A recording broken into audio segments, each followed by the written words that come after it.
Now at 6, this is Fox 61, Connecticut's news station. Good evening and thanks for joining us for the Fox 61 News at 6. I'm Brent Harden. And I'm Sarah Sanchez. There are only a few hours left of that heat and humidity, and that's when our weather impact alert will expire. Now, parts of the state won't dry out for a while, though. Let's get a first check of the forecast with meteorologist Sam Sampiri.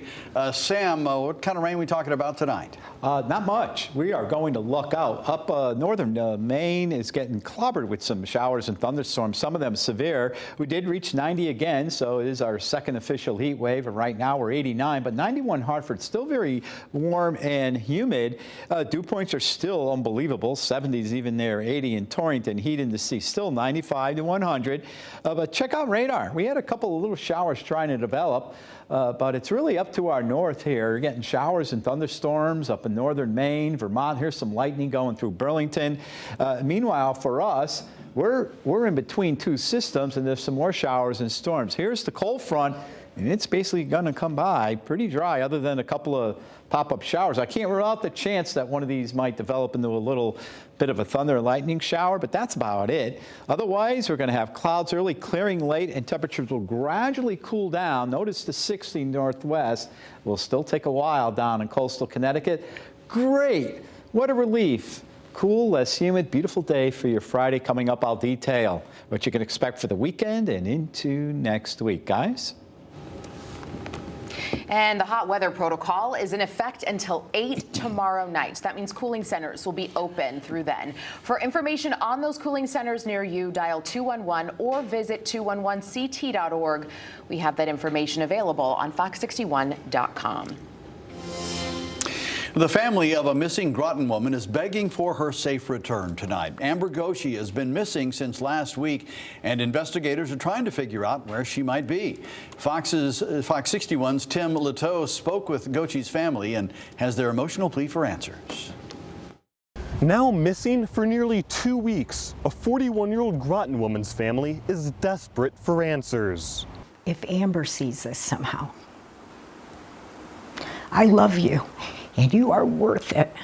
You just let us know you're okay. Let us know you're okay.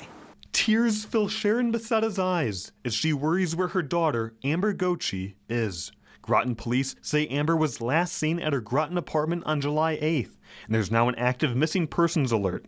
Police are reviewing surveillance video footage and interviewing those that Amber knows. She seemed very distraught, and that worries me because she has mental health issues and previous addiction issues. In Winstead, Sharon and her daughter, Bethany Strahan, and other family members have called every hospital, mental health, and drug recovery clinic in the state with no luck. Now, their search is expanding to surrounding states. We need support from the community across the state to help us to find her, to help us to get this message to her. We're just looking for support in terms of, shares and prayers to bring her home. Her family is asking for compassion and holding out hope that she will be found safe and sound. She is a good person. She has a family that loves her. Anyone with information is asked to contact the Groton Police Department. In Winstead, Tim Leteau, Fox 61. Nader Hanaya was hit and killed by a speeding car last year in New Haven, and now almost exactly 1 year later, police have finally made an arrest. Fox 61's Victoria Anderson is learning more from police and Hanaya's family. It was in this intersection right behind me just a year ago that Nader Hanaia's life was taken by a speeding driver. New Haven police say they think they now have that driver. Okay, good morning. We're here to talk about an arrest. Almost exactly a year after a deadly hit and run in downtown New Haven. At College Street and South Frontage Avenue, there was a motor vehicle collision involving two vehicles. College Street and South Frontage Road in downtown New Haven now marked forever. It's a dangerous corridor. By one reckless driver who New Haven police now believe is 41-year-old Sean Hopkins of Branford. Hopkinson's been charged with manslaughter in the first degree, evading responsibility resulting in death, reckless endangerment in the first degree, reckless driving, amongst other motor vehicle charges. Using surveillance and witness statements, police say Hopkins was driving with no license, going 62 in a 25 on South Frontage Road around 5 a.m. that July night. when he drove through a red light, hitting and killing Nader Hanaia. Losing Nick has left a hole that can never be filled. Nader, also known as Nick, was a father and friend just trying to get home after work. Nick was the kind of a man who would give you the shirt off of his back without hesitation, not because he had extra, but because he couldn't bear to see anyone go without. The city now pushing for a plan to protect drivers. We are putting $2.5 million of state funds into improving this corridor. The project aiming for completion sometime later this year. We use the word justice a lot, but justice would be bringing your family member back, and we can't do that. And there's no simple solution for what has already been lost. In a way, we are still struggling to understand. Thank you, everyone. And we will be bringing you updates on this ongoing investigation and any legal battles that follow. Reporting in New Haven, Victoria Anderson, Fox 61. Right now, for the first time in more than 25 years, a Bridgeport man convicted for his role in the murders of an 8-year-old boy and his mother is a free man tonight.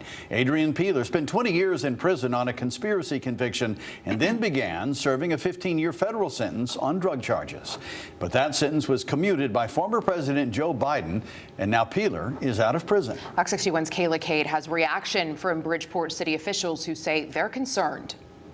Following the news of Adrian Peeler's release, Bridgeport Mayor Joe Ganim and Police Chief Roderick Porter say they want this to be reversed. But if that's not possible, they will work with federal authorities to keep their community safe. How could this happen? In the park that was named after 8-year-old Leroy B.J. Brown, Bridgeport Mayor Joe Ganim questioned the release of Adrian Peeler. He served prison time for his role in Brown's murder. How could the former president, with clear mind, actually sign this type of pardon for this individual? Unspeakable. And then to look at what may have happened, did he sign away the authority for this? Former President Joe Biden pardoned Adrian Peeler for drug charges before he left office in January. Some lawmakers are speaking out against the move. This not only outraged Bridgeport, Connecticut, but all of Connecticut and beyond, I'm sure nationally. Peeler served a state prison sentence for his role in the 1999 murders of Brown and his mother, Karen Clark, in Bridgeport. I was mayor in 1999 when this happened, so I went through this tragedy as someone, along with the chief, who was a member of the Bridgeport Police Department at that time.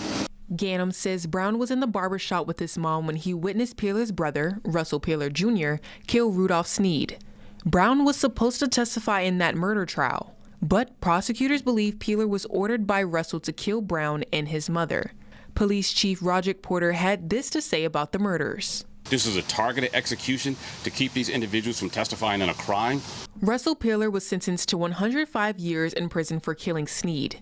He was also convicted and sentenced to life in prison without the possibility of release in 2016 for ordering his brother to kill the mother and son. The state's witness protection program was created after Clark and Brown's murders. But Mayor Ganim says Peeler's prison release has people on edge. People are scared.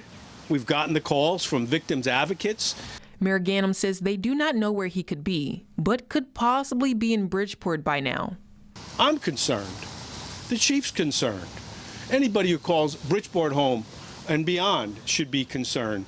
But this is just a reminder that that we need to do better. Mayor Ganim says he hopes something can be done to ease any concerns the city has. We don't know what's going on. That's not the way this is supposed to operate. We demand answers, want action in addition to answers, but on top of that, this to be investigated. Mayor Ganim says they are doing everything they can to try and stop this, and they will have the city attorney to look into the process. In Bridgeport, Kayla Cade, Fox 61.